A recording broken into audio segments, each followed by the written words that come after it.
Welcome to this review of TrueOS 17.12. TrueOS is licensed under a 3-clause license, otherwise known as a BSD license 2.0, a revised BSD license, the new BSD license, or a modified BSD license. This license allows unlimited redistribution for any purpose as long as its copyright notices and the license's disclaimers of warranty are maintained. The test machine is a HP Compact DC 5700 small form factor. It has an Intel Core 2 processor running at 2.13 GHz and it has 4 GB of DDR2 RAM.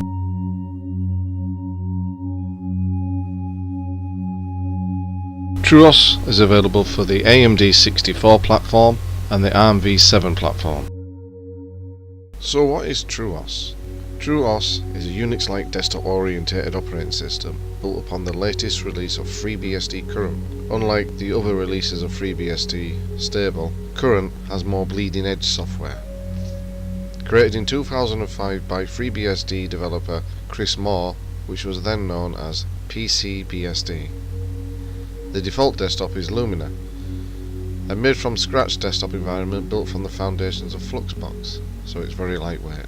This is the default directory structure that TrueOS gives you off the bat. The bottom line is being added by myself for an NFS share that I use, but the rest are pretty much the default. You can see that TrueOS has installed jails, which I think is pretty cool, and the fact that the file system is using ZFS, which makes for a very robust and fast file access system. Combine the ZFS system with the live preserver in the control menu and you can make daily snapshots of your system just in case you lose any data, and then you can just quickly reinstall them snapshots from before the problem occurred. So for a workstation operating system, it's fantastic.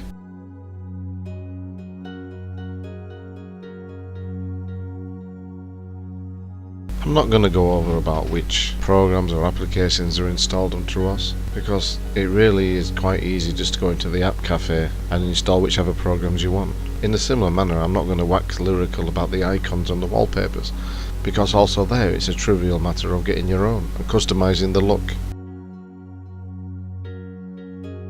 So what makes TrueOS so special? 1. It's based on FreeBSD. 2. It installs ZFS by default with the ability to use GELI encryption. And 3. The sysadmin or sysadmin remote management software.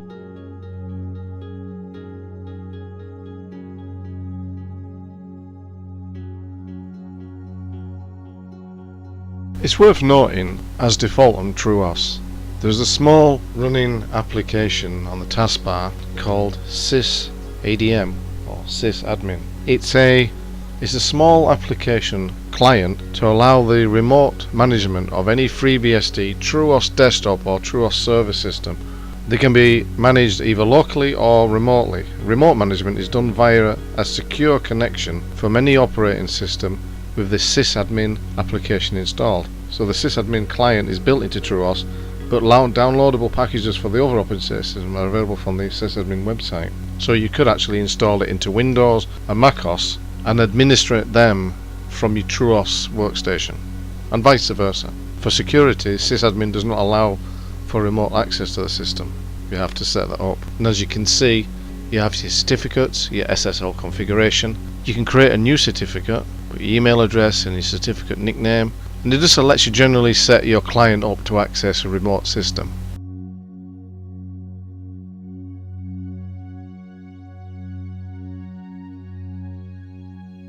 This application, which can be accessed via the control panel on TrueOS, allows you to add new users, groups, and assign users to a group as you wish.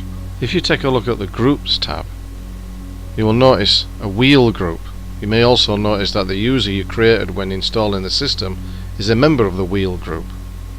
That means your user can gain super user privileges and perform administrative tasks like adding new software to the system. In Unix-based systems and Unix-like systems, normal users have limited privileges. This limits the tasks which they can perform when logged into the system. This is a sensible safety measure, as users do not need admin privileges to perform everyday tasks like writing and reading email, writing documents, etc.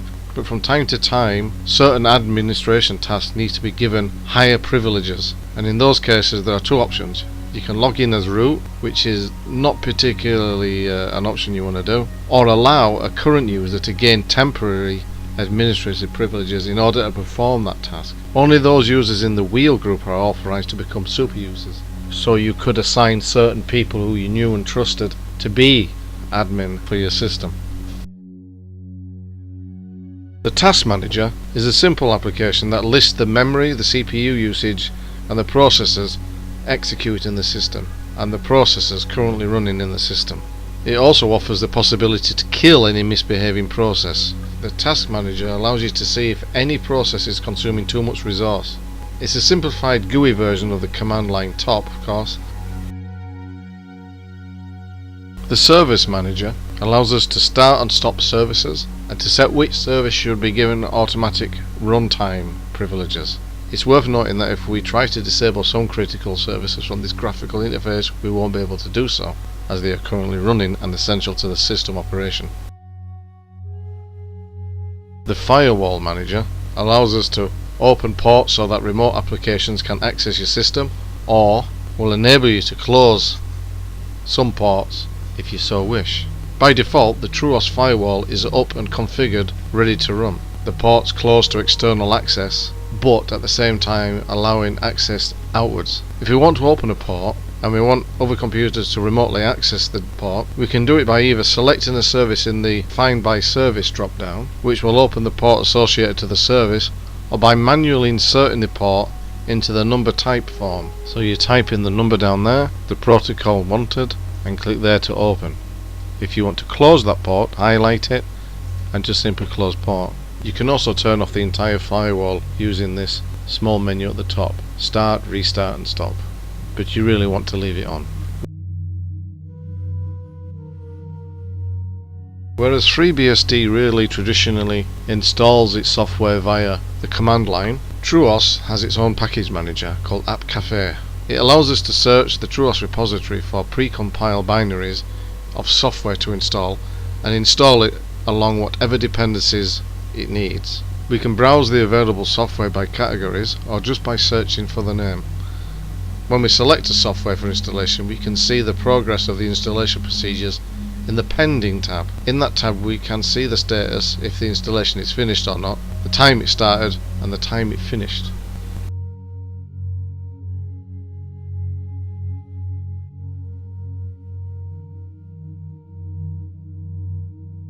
The test machine was not fitted with an additional graphics card. To get the graphics working to an acceptable level with acceleration, such as it is from the onboard graphics, I had to alter the rc.conf to load the correct graphics driver, and you can see it within the blue square. The performance is very good, and for an integrated graphics system, TrueOS feels fast and very snappy. It would be even better with an NVIDIA graphics card, but I wanted to have a base system instead.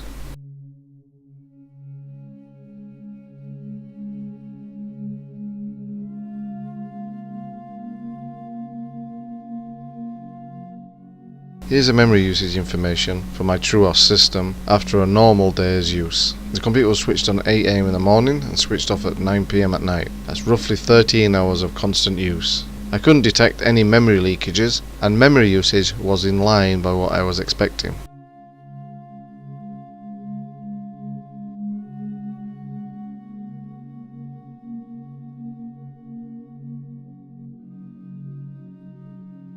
The peripherals you see on screen all worked perfectly, from the external hard drives to the memory sticks. Keyboard obviously worked okay, the Kodak Easy Share camera and the Yamaha keyboard all worked perfectly, and worked perfectly with the respective programs that I used them with. And TrueOS also auto-mounted correctly all the various USB memory sticks which were formatted to different file systems. The only thing that I found that didn't work was the Canon CanoScan LIDE 220, or LIDE 220. It's a scanner which I find works with all of the operating systems. It works with vanilla FreeBSD with no problem. It works with GhostBSD. But for some reason, and it's a shame really, but for some reason it wouldn't work with TrueOS. Never mind if I tried to tweak the system, alter some config files, it just wouldn't work. And that's practically the only thing that didn't.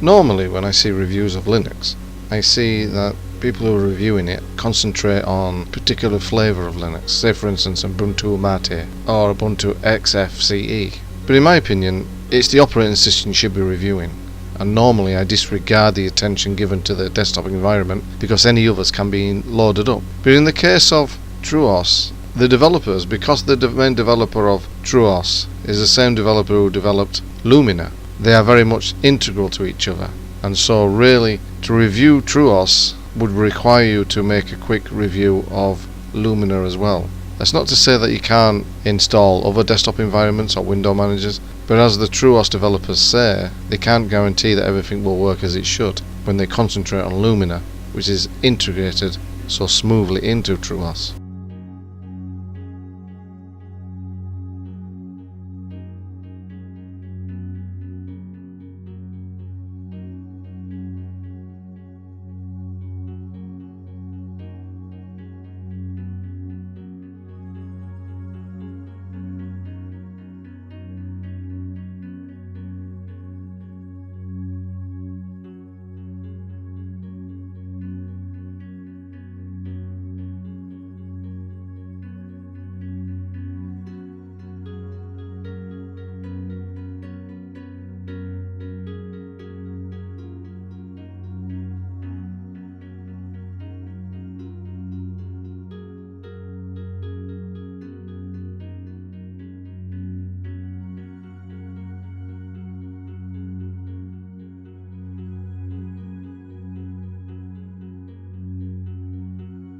Although I wanted to use TrueOS for a month, as I originally stated I would, time constraints and coming situations meant that I could only just really use it for one whole day. And to be fair, I don't think you can really fully get hold of a system and know it without using it, let's say for instance a week. But from what I've seen so far, I'm very impressed by it. What they're achieving, what they're aiming to do, and what they're achieving, I think come together to create a FreeBSD based system that's as user friendly as you can get. I understand that there are also other BSDs out there, GhostBSD for instance, that's aiming the same thing, but I think that's aimed most at the home market, the home user, the casual user maybe. TrueOS does require a certain amount of technical know-how. I wouldn't say it was for a new user, but then again I think it's aimed more primarily at workstation users. With many of the included tools and programming tools than admin tools that are there, I would say it's aimed more at the office or home office workstation user. And if you view it from that angle, I think it's a very successful implementation. It's rock solid, it hasn't crashed on me. The initial problem I had trying to install it, I think was down really to old hardware which I had, but now placed in a newer box, and even with Intel graphics, it's performed well, with no screen tearing or any issues. I haven't looked at any games, because I don't think it will be a fair demonstration on this computer and this OS to show any 3D games. And I have some gaming, and I have some FreeBSD gaming videos coming up anyway. As a small office workstation, I think it's fantastic.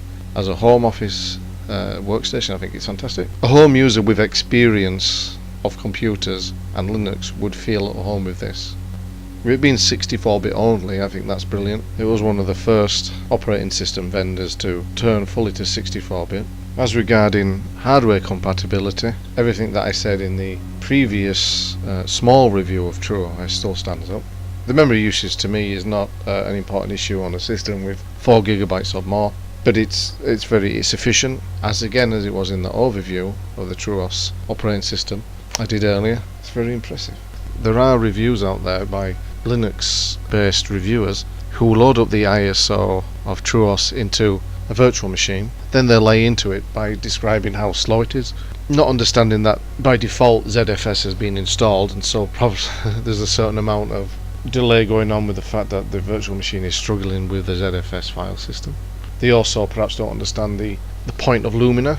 They describe it as ugly, they describe it as cumbersome, because they're used to a certain way of doing things, using a certain type of desktop, and anything unusual is strange to them, and people fear the things that are strange. If you was to place someone in front of a TrueOS computer running Lumina, and they'd never used a computer before, and you was to teach them exactly what each menu item does, how you click on the desktop to access your programs, how you can drag and drop things around, it will be second nature to them. They would take to it as easily as the Windows 95 interface.